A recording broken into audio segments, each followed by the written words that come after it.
Hi అండి. ఈరోజు recipe వచ్చేసి ఎగ్ బాయిల్డ్ మసాలా కర్రీ ఎలా చేద్దామో చూద్దాం. ఓకే, పొయ్యి మీద నేను కడాయి పెట్టుకొని పల్లీలు ఫ్రై చేస్తున్నాను. కొద్దిగా కలర్ చేంజ్ అయ్యాక తీసేయండి, పక్కన పెట్టుకోండి.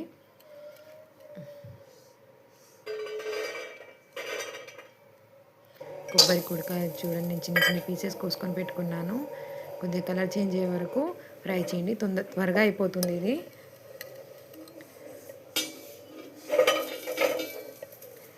ఎల్లిగడ్డ చిన్న చిన్న పీసెస్ కోసుకొని పెట్టుకున్నాను నేను. చూడండి, కొద్దిగా నూనె వేసి ఎల్లిగడ్డని వేసి ఒక 2 నిమిషాలు ఫ్రై చేయండి. తర్వాత పచ్చిమిరపకాయలు 2 ముక్కలు వేసుకోండి. నేను టమాటాలు ముందే కోసుకొని పెట్టుకున్నాను, దాంట్లో వేసాను.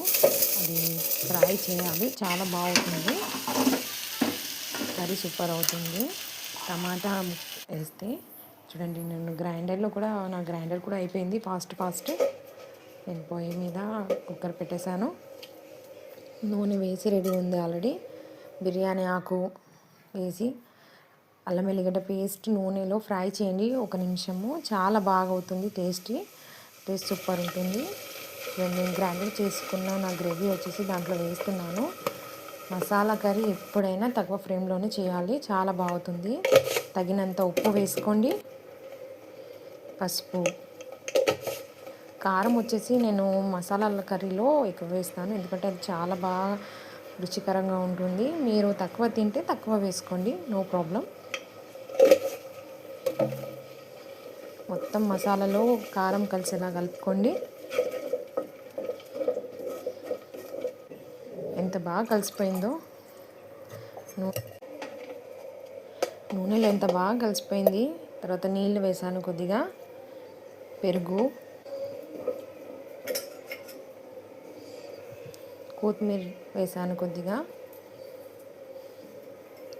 అంతా తక్కువ ఫ్లేమ్లోనే చేస్తున్నాను నేను. కొద్దిగా ధనియాల పొడి వేసుకోండి. ధనియాల పౌడర్ వేసాక నువ్వుల పౌడర్ కూడా కొద్దిగా వేసుకోండి. గరం మసాలా కొద్దిగా వేసుకోండి. ఆ మసాలా మొత్తం గ్రేవీలో కలిసేలా కలుపుకోండి.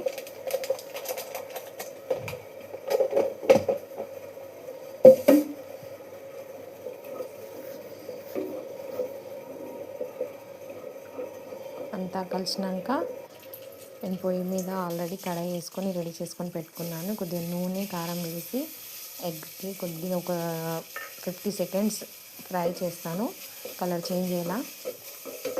అప్పటిలోపు మసాలా కర్రీ కూడా రెడీ అయిపోతుంది, దాంట్లో కలుపుకోవచ్చు. చూడండి, రెడీ అయిపోయింది. దీంట్లో ఎగ్ వేసేస్తాను. ఎంత బాగా రెడీ అయిపోయింది చూడండి. లైక్ చేయండి, సబ్స్క్రైబ్ చేయండి ప్లీజ్.